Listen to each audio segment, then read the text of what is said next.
The UFL Draft is postponed. We got the AF1 Crown. All that and more in episode 109 of the UFL Podcast.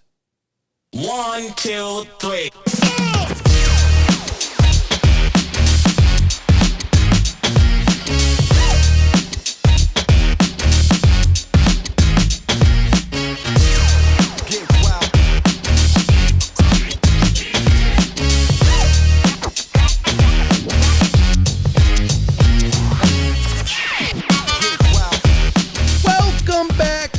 Everybody to another amazing edition of the UFL Podcast. I'm the ref representing Pro Football Newsroom, the leaders in spring football news. And boy, oh boy, oh boy, oh boy, oh boy, do we got, it's a week. We got some, we actually, you know what? It's a championship week, so there is some big news to share with you. But before we get started, I'm joined, as always, by my man, Zach Kylman. How you doing today, my friend? Living the American dream. That's all I got. Living the American dream. It's off season. Surviving the heat, not trying to melt out there in the Arizona sun. But did escape to New Mexico this past weekend for a very wonderful concert. Have you ever heard of St. Paul and the Broken Bones? Great band. Check them out. They got that Motown-y rock sound. Really good stuff.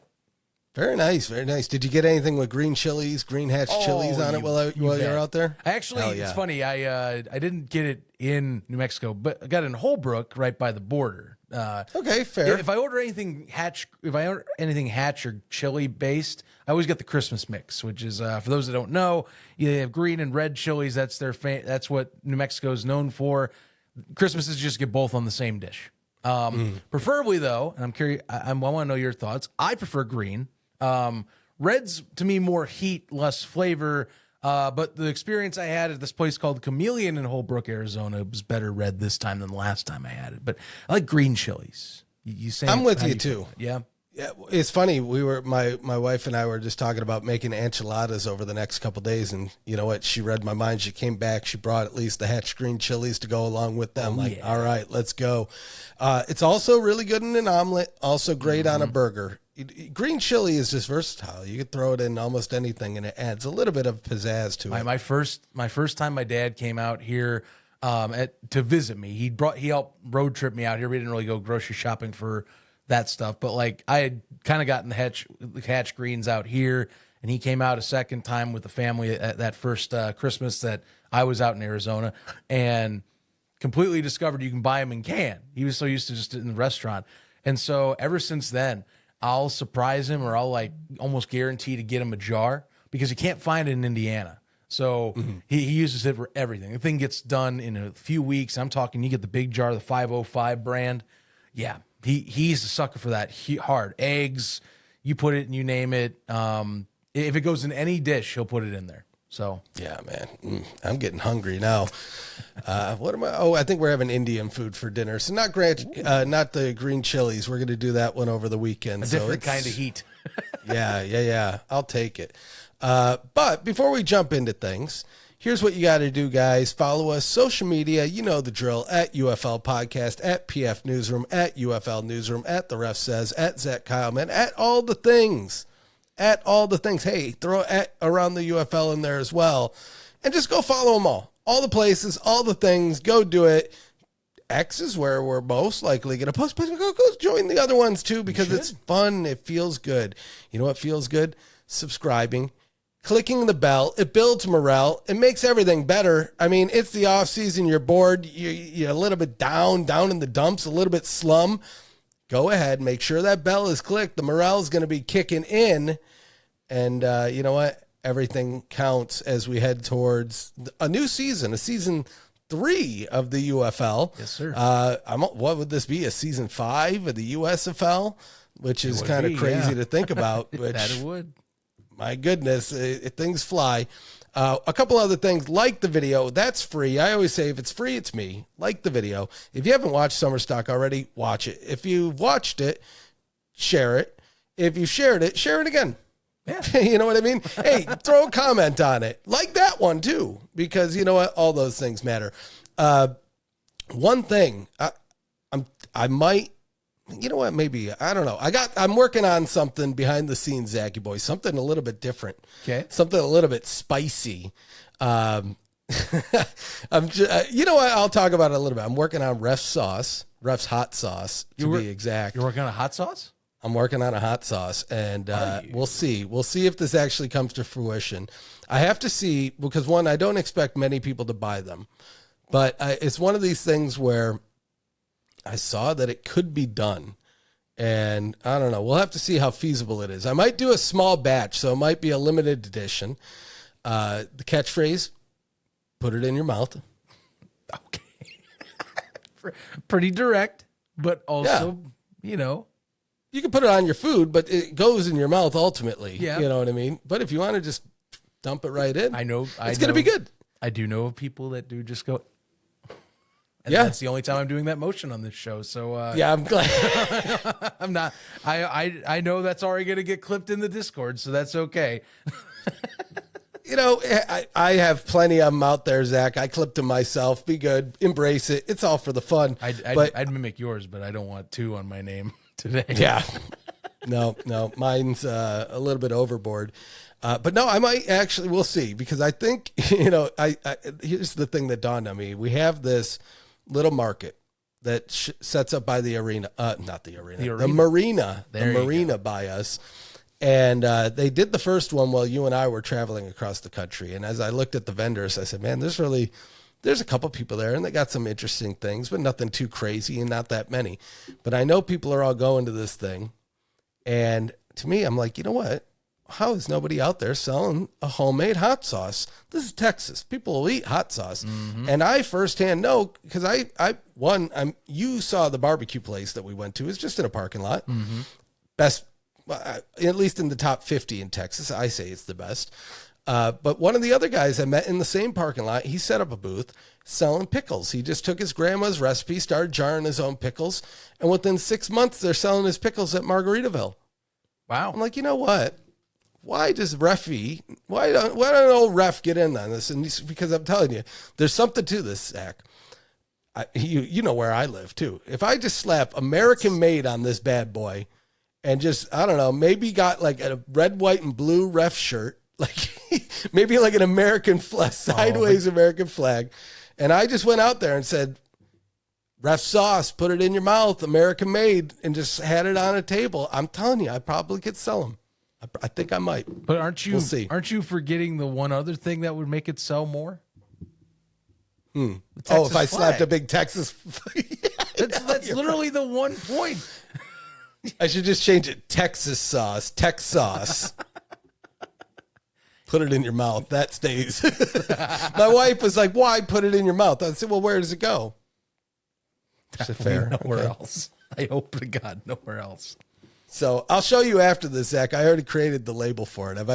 I have like the whole, I got it all figured out. It'll cost, in a small run, it'll cost me about $7 a bottle.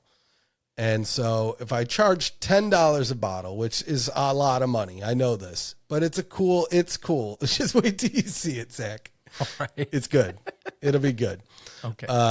So something to look forward to in the off season, guys. We might get some Ref sauce. And if you like Ref's hot sauce, we might get Ref's barbecue sauce. I got a whole gauntlet of sauces that we could do, Zach. So all of which you could put in your mouth. So I think that's about enough of that. Let's get into the news. The UFL Collegiate Draft, you know, I think the last we left off, we said, hey, there's a lot of things to look forward to in the offseason, one of which is the college draft. At the time, we were speculating it's probably going to take place in July. Why? Well, that's kind of what they said earlier in the season, too. Historically, that's when they've done these things. You know, with the XFL is a little bit earlier, but with the UFL, that's when they did it last year. I don't think the good news is I don't think anybody's taking this as a negative thing. I don't think there's anybody saying, oh my God, oh geez, they're delaying this. What's going on? And I think they're seeing it for the positive move that it really is. I'm curious, Zach, positive, negative. What are your thoughts on this? No, this is the right move. I definitely was kind of curious last year why they were doing a collegiate draft before anything else is decided with these camps and with anything that's NFL related. Because here's the deal. All these rookies that are coming out of college, they want to get their big league due first and see if they can land that. So why are you, yes, it's a rights draft. You still have to sign these guys, but like, why make it less favorable for them to work, to kind of be focused on that as a league option when they're not going to be thinking about that until minimum the end of August? So I thought this was a smart idea. I mean, kind of goes back to the USFL in a way. I know that was more February back then, but that was also to try and collect a lot of the guys from last, cycle. And so you give them time to kind of talk with the league and kind of get them set up, and then you can put them in that database and then draft them as you please. I know some folks in the USFL at the time did also put in waivers for guys that were going into that draft, which I think was kind of a mistake looking back. If you were putting in waivers for guys that were going into that coming years, you should have really been focusing on the year prior.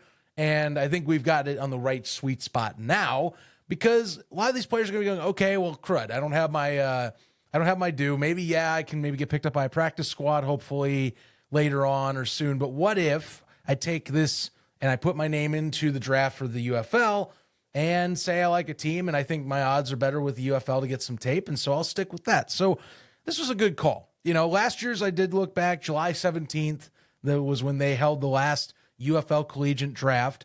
23 of those players, by the way, did get signed over the course of this season with the UFL. So not too shabby. Those numbers have been going up year over year for those collegiate drafts, by the way. So good progress. This is another ad to say, hey, let's get some younger talents in, which I think the league wants to focus more on that than less on the veteran players if they don't have to, or trying to find guys that are stars that way. So, it kind of fits the whole mold. It's good. It's a good move. There's nothing.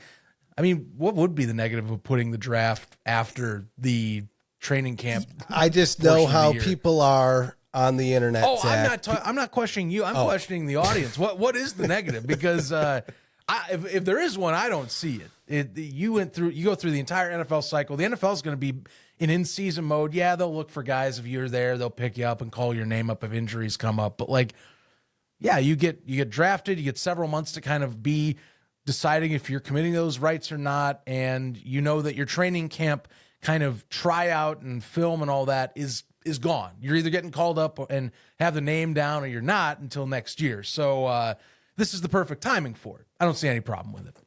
Yeah, no, I think this is great. Like I said, it really accomplishes the same thing as you were doing last year, except for making it probably a little bit more likely that some of these guys are going to give you a shot, at least when the draft is happening, right? Yeah. So September 2nd, like you mentioned, Zach, the NFL, they're in season mode by that point.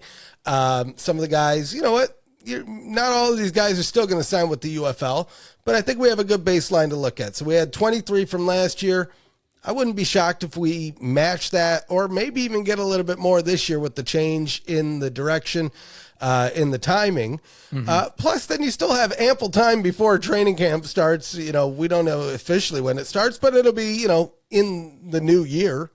Especially as the season, we don't know when the season's even going to start. Where there's rumors, is it going to start earlier, this and that? But still, I don't think training camp starts until 2026, unless something really crazy happens there. Right. And so also to add into this context, the NFL's final cut down to 53-man rosters will be at 4 p.m. Eastern, August 26th. So if you put in that, right now the dates, September 2nd is right now what the leading one is going. So yeah, that gives you roughly a week to get things in order and talk with the league, get your agents together and sent in, talk with the PA reps and kind of understand how that league operates if you are, not already talking with them in the off season, which I think a good agent, if they're doing their job right, they'll analyze their own client's situation and already be proactively kind of keeping those conversations ready to go if so need be. So yeah, you get about a week to kind of prep yourself and talk with coaches and maybe be ready in case you do get like a practice squad call up or something. But yeah, look for August 26th to kind of start seeing, maybe you see some guys that are more commits or whatnot, or guys that maybe put their names in. I don't know. We'll find out, but it should be more active this year, I feel like, because, your next option is the UFL in North America most often than not, especially for American players with CFL international restrictions and whatnot for slots. Mm-hmm. Yep. Speaking of slots, I mean, we talked about it a little bit Monday. You weren't on the show Monday, but there have been even a couple since we spoke on Monday of guys that have completed the transition, moved from the UFL to the NFL, signed, got a deal, make it happen.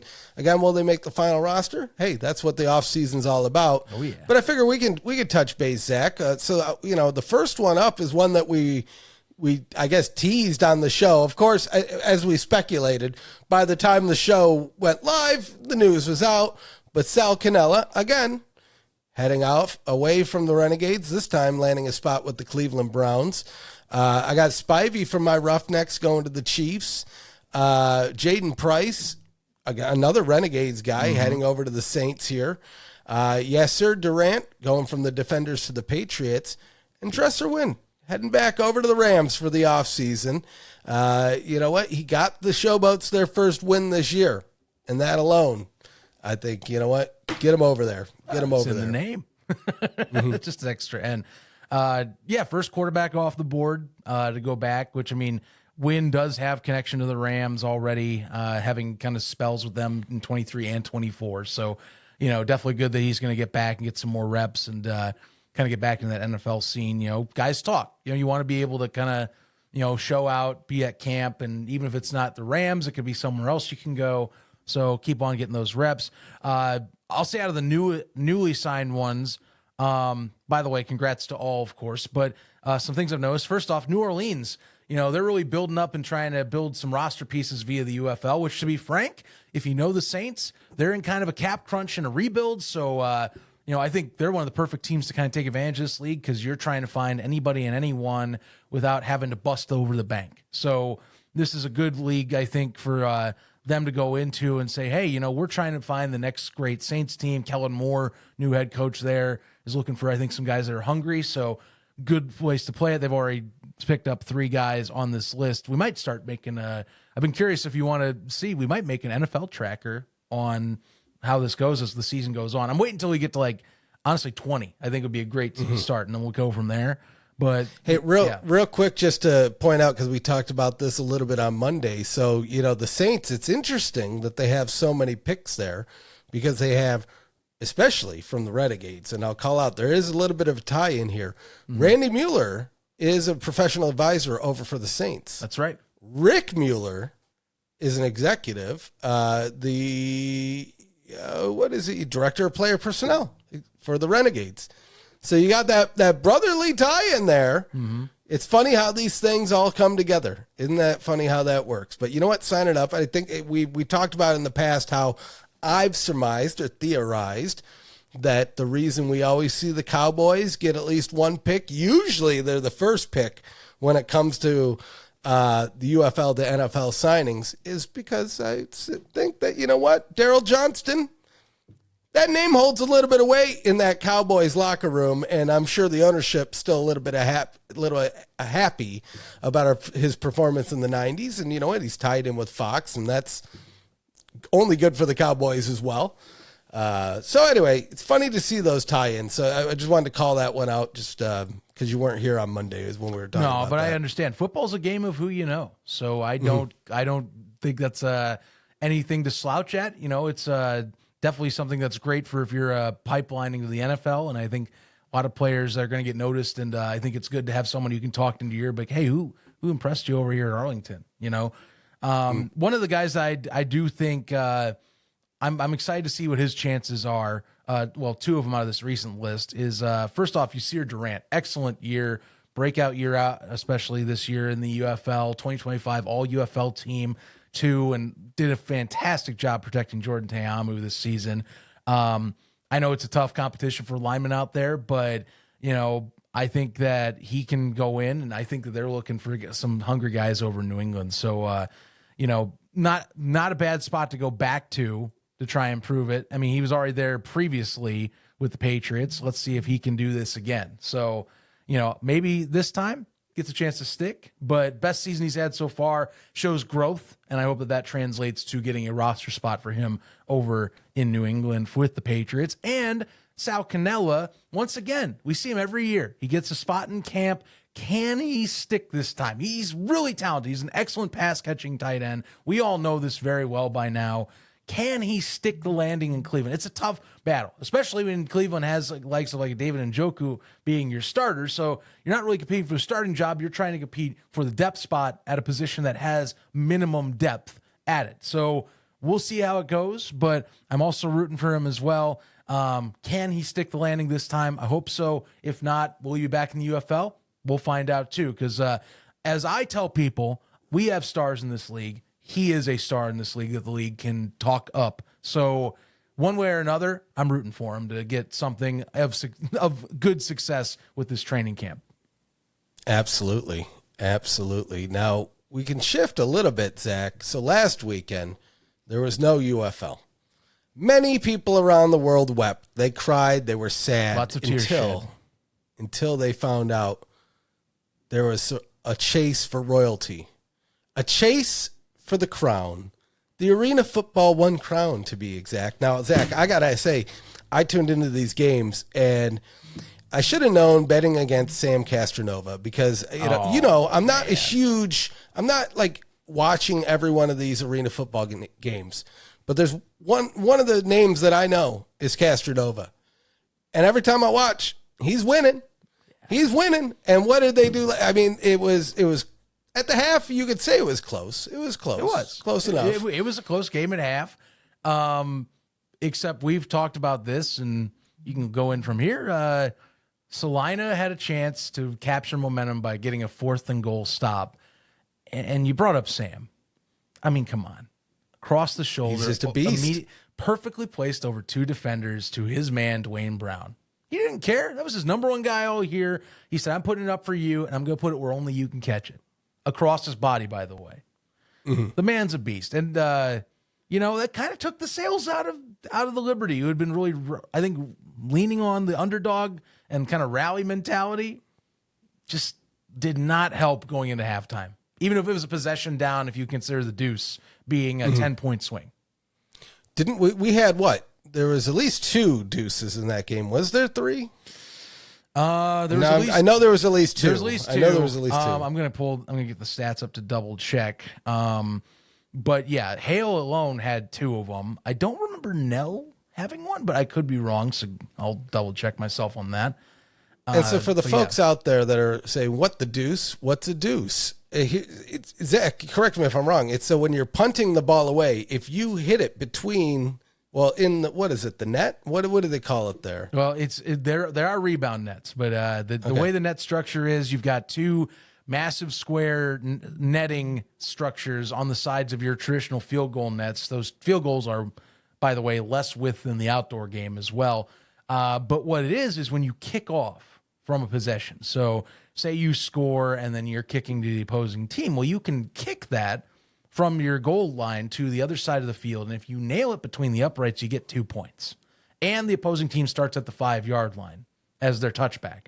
So the other touchback would be farther up than that by, I believe it's at the 10. It's 10-yard line if it's a regular touchback. So you do get a 5-yard penalty for the opposite team, and you get scoring of 2 points if you land a deuce. And interesting, I'm going to have to keep looking because for some reason the Gamecast did not have the stats this week. So bear in mind while I look for that. But meanwhile, though, I would say that, Albany just kind of, they have a little bit more in the tank. Sam is definitely looking like, to me, he's going to be the MVP, which that's going to be, as we release this show tomorrow, all those awards are going to come out for the nominations. So, yeah, I've talked this up, Stefan. There's guys in Arena, and I know Arena doesn't always get a clear rap on the outdoor game with a lot of coaches, but if there's one guy I got to say that needs to be getting a look, and he did go to an XFL camp in 23, it is Sam Castronova. And I really hope so, because I think it's now or never for the guy to go and break out to get to the outdoor scene. He's really talented. He can run. He's gotten much better as the years have gone on over the 4 years in Arena at throwing and kind of being an accurate passer. The times now, I really want to see someone like him, along with Jalen Morton, get back up to this and kind of see where they can land with some of these teams that maybe are needing to kind of experiment at the quarterback position a little bit.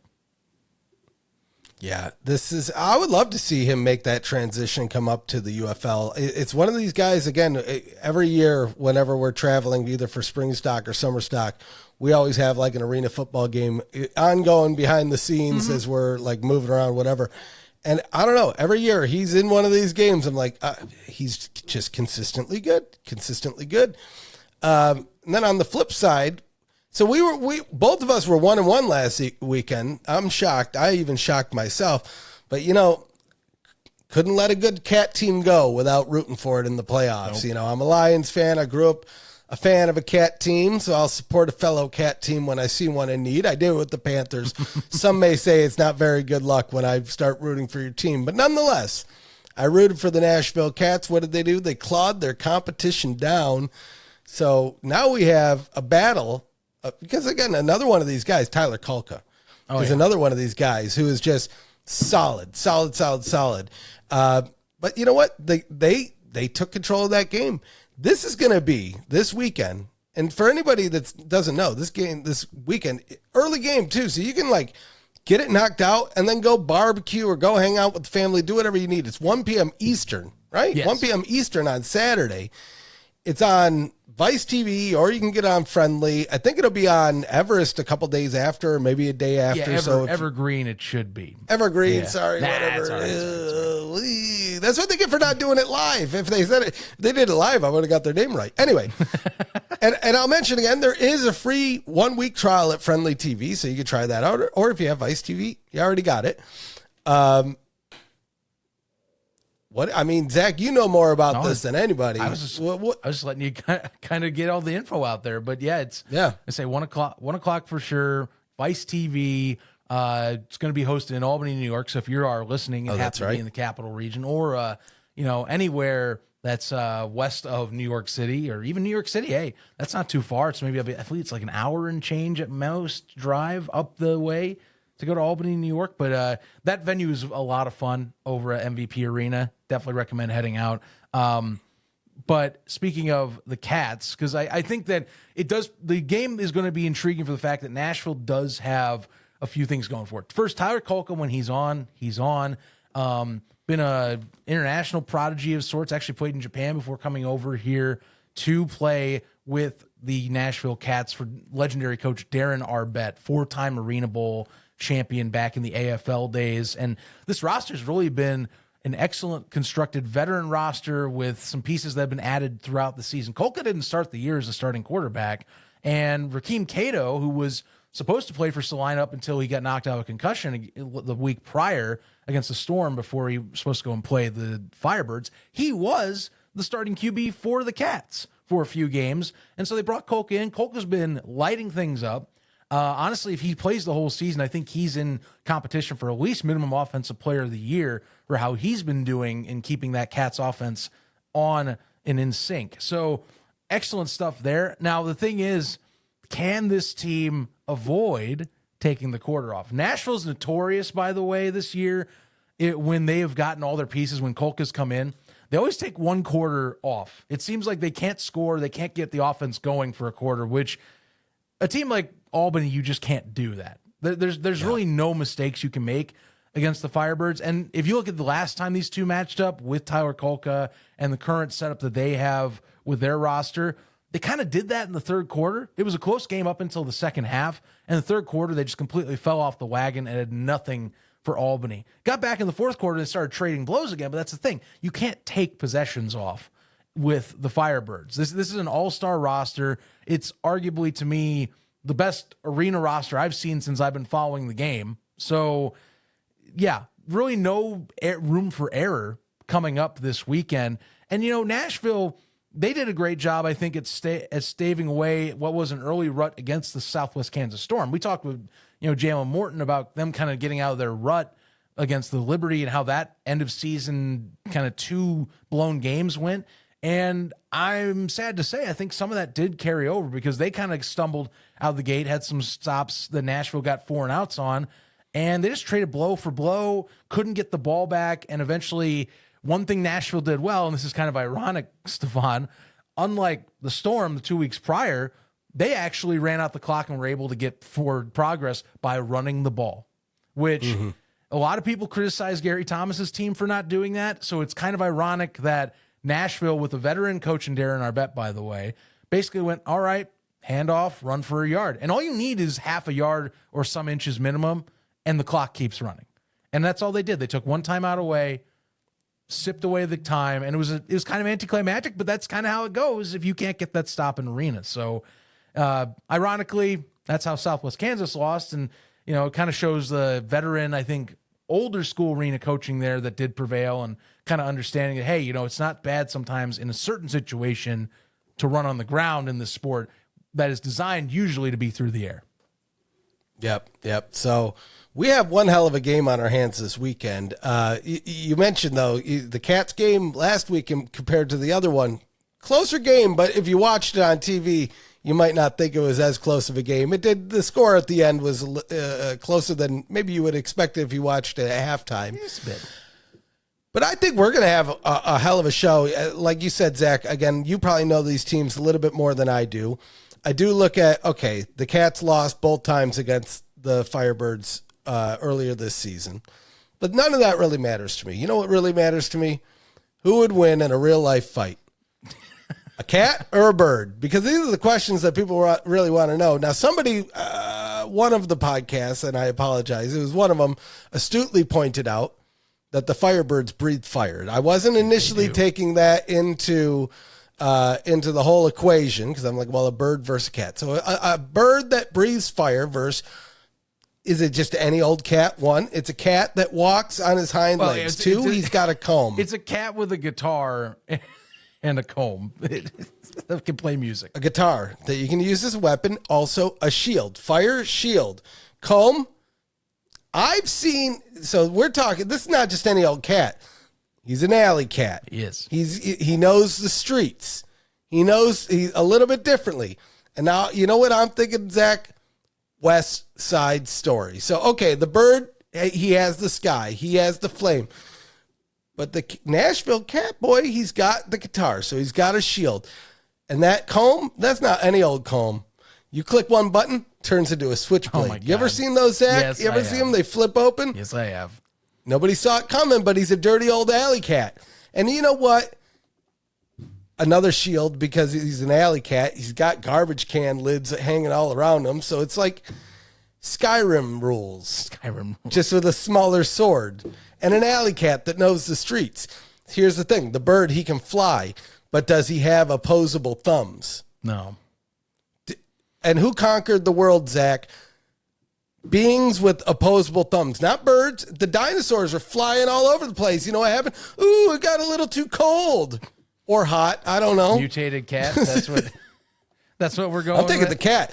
Well, and before we got into the whole fire equation, Putty Cat, the Tweety Bird, who wins that? I mean, who's the cat's eating the bird? I'm in for that. We're facing a cat that's from the universe of SWAT Cats. The Hanna-Barbera show. He's fine. An entertainer. Maybe he doesn't fight the existential threats that happen in his city, but he's there. You don't see what's in his eyes like I do, Zach. I see. What's the Nashville Cats mascot's name? What's his name? Is it Fritz? No, I forget the name of the mascot. Hold on, we gotta do this man some justice. Nashville Cats mascot name. We're gonna find this cool cat. Cat. I feel bad for cool that. Cat. I forget. He's the coolest cat, dude. I'm saying the cool cat's gonna win that battle because he's cool. The bird, you could swoop around. He's a two-trick pony. The bird. I mean, the cat's. He can fly and he can breathe fire. The bird. Whoa, I can't believe I haven't brought this up. How many lives does a bird have? 1. How many lives does a cat have? 9. Boom, there you go. Yeah. He can throw a couple of those away, and he's a cool cat, so he might even have an extra 1 or 2 in there. Turn it up to 11, if you will. I rest my case. I'm taking cool cat. I'm gonna note your case. I don't know if to play the game here of the mascots. I just think you're just going to keep burning it to a crisp. My thought is the bird, you just burn the cat once and it regenerates every time. So you just spam fire. Just sit there. Regen. Oh my God, I'm melting. Regen. Yeah, but I think the cat's intelligence, not because it's not. The bird is just a bird that breathes fires. The cat has evolved to gain opposable thumbs and speech. But how can it be intelligent if it's just going to be burned alive every time it revives there? Because just like a human, it would have the foresight to use a shield or duck or get behind a building, whereas the bird's just like, bah, bah, bah, bah. That's all it knows. The cat's like, no, I'm cool. And then it gets into a car and drives away, where the bird's like, I can't catch up. You can't run away. Meanwhile, you can't run away from this fight, though. That's the difference. You can run. There's a whole world, Zach. In real world battle? We're not talking like in a video game where you're in an enclosed arena. In a real world battle, sometimes wars last years. Oh, I know This could be a multi-year battle where the cool cat, although has to go into hiding many times, survives. Whereas that bird, he's flying around. His wings are getting tired. He's going to have to take a break one of these days. That's what Cool Cat's thinking. Yeah, and when he does, you know what he's going to do? He's going to pull out his comb, brush his hair back, flip it open, cha-cha-cha-cha-cha. And he's going, that's right, I'm a cool cat. Yeah, he's probably going to go sip a Budweiser. Yeah, take a break high up on the Sears Tower. And then by the time you waste all that time getting up there, it's like, I'm already refreshed. Burn alive. I mean, the cool cat here can swim. Oh. 100% shield. Come and get me, bird. Come and get me. Sure, he can't fly around like that forever. And when he does, pulls out the comb, brushes the hair back. Sure, you can't swim forever. Either. What do you mean? You can't swim forever? How do you know? We can't swim forever as humans. Yeah, but we're not cats. He could waste a couple lives in the ocean. They're land Yeah, but creatures. here's the thing. He could probably swim 2 days without dying. 2 days, one life, worth it. Okay. Bird's got to keep coming, throwing those flames. I don't know. Cat's resilient. It can fit into like really tiny crevices. My cat does it all the time. I'm like, where'd he go? And you can throw fire at it all you want. Where's the crevice? Where's he at? Where's the crevice? You just burn the building down and... A building? What about a mountain? You can't burn a mountain down. Can't fly around like that all day. And when he does, but you can't hide forever. You have to fight this thing at some point. It's not going to go away. There's no time limits on it. Exactly. So it's not the bird's not going to run away. Technically, how long does a bird live? And so how long does a cat live times 9? I think we have our deciding factor right there. Firebirds are phoenixes. Even if they die, they revive. That's how it goes. Is it, or is it like a crappy Pontiac? Hold on. Is a Firebird. Because now we're like... You think it's a Pontiac? All you need to do is go like 100,000 miles and then that bird's out of gas and it's done. You're never going to repair that thing again. You think the mascot's representing the car? And no, a Firebird is not a phoenix, although both are mythical, fiery birds from folklore. The phoenix is a creature of Greek and Egyptian mythology, known for its cyclical rebirth from ashes, symbolizing renewal and immortality. In contrast, the Firebird is a creature from Slavic folklore, often depicted as a large bird with fiery red and gold plumage, and it lives its entire life aflame. While both are associated with fire and rebirth, their origins are blah, blah, blah, blah, blah. Okay. Can a Firebird also... Okay. ChatGPT. It certainly sounds like it can do the same thing. Bird come back from the dead? Because if it can, my next question is how many times? Well, so, okay, interesting, Zach. I said, can a Firebird come back from the dead? First response, should General Motors bring back the Pontiac Firebird? So maybe it is named after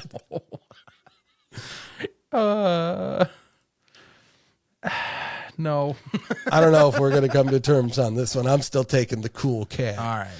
I'll stick with Albany. I can't bet against Albany. It's an all-star roster outside of discussions on whether the Firebird can regen or not. And how I was going to say lives. in real life or just the mascot discussion here or both? I am both. gonna go both. Oh, Okay. I fully believe it would take out a cat with a leather jacket on. He's got a comb. He does have a comb, but like it's like a stop from fire. And a guitar. The guitar lights And on you fire. can get into small crevices. The guitar lights on fire and melts. The comb melts. It's over. I don't believe it. The thing I burns. don't believe It's it. got fur on it. Yeah. But when it comes to the game, though, you still think the Albany. You think they're yeah. going to go undefeated. You think they're just going to go. Have they won? Arena, have they? This probably happens more often than I'm saying. Do they go undefeated and win championships often? Or is it like the NFL? There's regular enough instances. Now, I will say one of the last times I've seen that happen where you have an undefeated team go in and lose the championship is the IFL's had it with Arizona a few times. So it's not impossible. Like, I'll be frank, Nashville still has a good roster to take on Albany. I just don't know if they can play all 4 quarters lights out and get the stops they need. And here's a great example last week that I think how hard this is. So last week, Albany, they play a game where they basically go for it on 4th down. They're about touchdowns. Every play should be a first down or a touchdown, and touchdowns trump field goals. That's how they play usually. It's the Damon Ware offense for the most part. Salina gets a stop, 2nd quarter. Key stop, by the way, one that could have helped kind of flip the possessions more in their favor. 4 and out immediately. Like, right back at it. Albany's defense, which is that good, steps up to the challenge, gets a 4 and out, and Salina slips on basically the penalty banana peel twice and backs up from being inside Albany's 10 to midfield. You know, it's just how this cookie crumbles. You have to play all 4 quarters lights out football. I haven't seen Nashville do it. They were close one time at home against Albany pre-Tyler Kolka, and they couldn't get the job done then. They actually lost out on getting the job done by getting stopped on a 4 and out in the mid-4th quarter. And I don't know if they can do it. Maybe Darren, Darren Arbett is one of the greatest coaches that's ever been in this sport. Maybe there's something he can see there, and maybe they're able to will their way to all 4 quarters and doing a complete game. But until I see that, I'm going to have to trust Albany. It's an all-star roster. Every position on this team either has UFL guys, key players from like top ex-NAL and IFL talents all over the board. Like, this is the most stacked roster I have seen in this sport since I've been following this sport. It would be probably the biggest upset I've seen, to put it lightly. Oh, good, because I like a good upset. I love a good upset. I like a good sneaky upset, and that alone, I got to go for it. Plus our bet. If it's like the Dresser win situation, why we didn't pick them to win when he came in that game, we're silly. Our bet, I got a bet on him, plus 9 lives. Yeah. If there's any time to choke, it's now. I think of the New England Patriots. Everybody thought, oh, there's no way the Giants are going to beat them. And I said, no. I'm picking the Giants because you're not going to go undefeated. Different game and arena. I get it. But you know what? I'm sticking to my guns. I'm still kicking myself for not picking the DC Defenders after everybody picked the Panthers. Even then, I was like, everybody's picking them. I should just go for the upset. It's an upset kind of year, baby. I'm going Nashville Cats. Plus, I love a good cat team. I don't be mad at me if the Cats lose. That's on them. That's not because I'm bad luck. But I'm picking them anyway, so they're going to win. 9 lives. I think any Cats fan I've talked to, they basically say, we got nothing to lose. We know how good Albany is. It's the best 50-yard team currently in the entire scene. I'm not going to sugarcoat that. You got, again, when you got guys from all different categories of like how the play style is and all that have been the best at the biz. Damon Ware has been one of the best in this scene for some time now too. You just got to play perfect. That's it. You have to play lights out, and you cannot slip up when you're given opportunities to get ahead, because this team will not give you much chance to get a possession on you, is all. Which, that's the deal. Possession battle in arena, super big. If you have any free possessions, 4 and outs, turnovers, you got to score. You got to get points. If you don't get anything from a possession, you've wasted your opportunity. That's the thing. And I think that's the message that what our bet is saying this week is like, look, we have to play our most complete game. We have a veteran roster that is a pretty damn good defense in the secondary and can get pressure, but we just got to play smart. We got to play discipline. And on offense, we've got to keep on assignment. If you lose any possessions, this game's over to me. It's that simple. You really can't slip up, or you have to find a way to trade one off, which is so damn hard with this offense. And they're playing and remember, Albany's playing at home, so this is not a neutral site game. This is going to be Albany home crowd as well. A lot of cards stacked for Albany. Can they finish the job? Speaking of being a home crowd too, it'd be silly of us not to mention they're doing an indoor block party 2 hours before the game as well. So if you're going out to the game, get out there a little bit early. They're going to have vendors. They're going to have music. They're going to have food. They're going to have the Flames dance team. They're going to have Spike, the Firebird. So if anybody wanted to know the name of the other one, there you go. Spike's great, by the way. Better hope that Cool Cat doesn't show up, but there's going to be a fight. I'll tell you, it'll be like that Family Guy fight. You know the one I'm talking about with the bird. You never know. He may not. I mean, this is a celebration of the league. It's also, by the way, as we're talking, as this drops today, I believe. Also the first true league meetings of the start of next year, end of season, beginning of season, as was talked on the broadcast for the Nashville Cats and Southwest Kansas Storm. There should be some announcements during the Crown. They are also listening to proposals for expansion teams and the like during these league meetings. So we might get some fun goodies at halftime, kind of saying what's coming up for next year. Because one thing they're doing different for those that follow the league, you and I definitely did, where, there were some things and I think missteps made this year on kind of team selection and kind of who to vet and who to kind of say you're done or not done getting your team ready. Gary Compton, who's director of player personnel, he has stated that they're looking September's a hard cut this year. So basically, we'll know the teams in the league by basically the end of the summer. No long wait this year or anything. It's you're either in or you're not. Is that simple.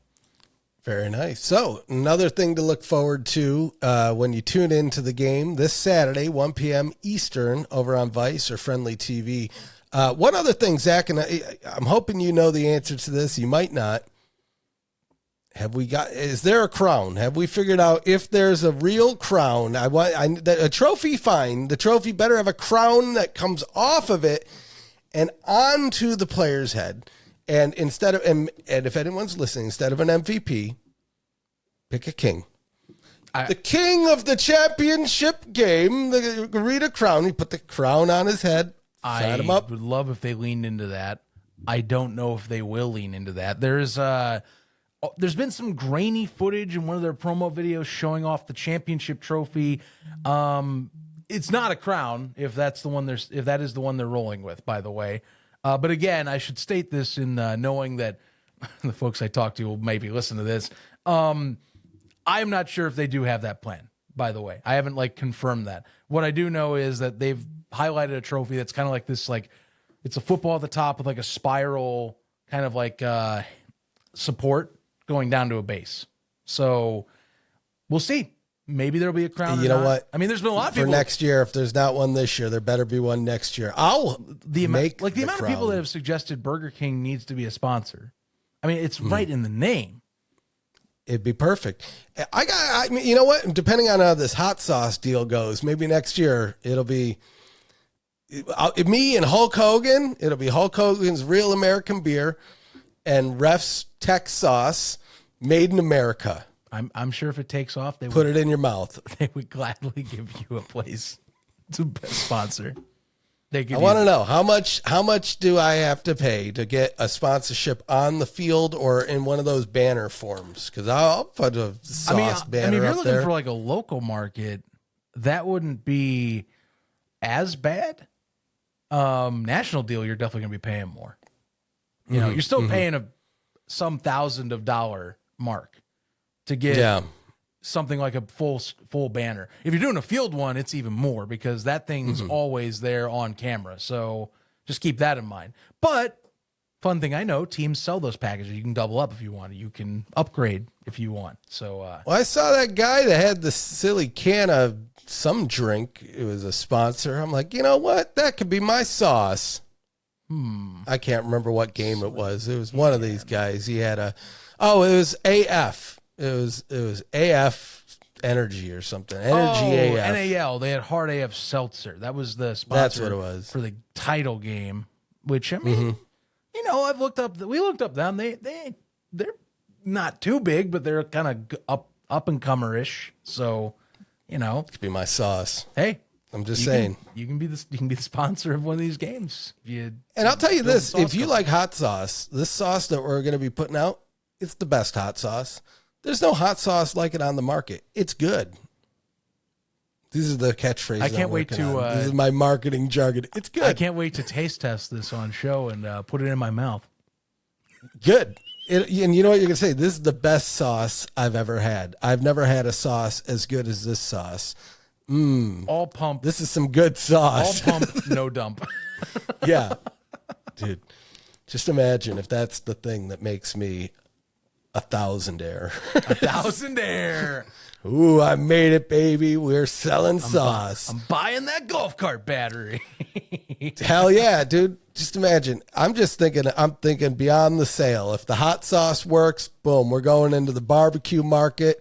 Shit. If I can get a green sauce, if I can figure out how to do a good green sauce, marinara, that's a spicy. That's a spicy meat the ball. That's spicy ref ball. I'm getting on that sauce game. I don't know why the sauce thing jumped to me, but it did. Something that's weird. I grab on to certain things. And even if it's a limited run, I can always say, I put out a hot sauce. I like the plan. Something to look forward to. If anything, I'm sure Ref Sauce will be a proud sponsor of the show, so I'm sure you'll hear about it nonstop. I'm very sure this company is going to help us a ton with accelerating our growth. I put the PFN logo on the label, though. Did you? Yep. Why not? I mean, I want to sell some sauce. Is this going to be a Synergy. It's going to be a Yes Industries product. Is that what I'm hearing? I don't know what the name of this company will be. It might just be Ref Sauce. I don't know. We'll see. We'll see where it lands. We got to see if anybody buys any of these bottles of sauce. I think I'm at least going to do a limited 10-bottle run just to see. One, just because I want one for myself, and I'll give them away.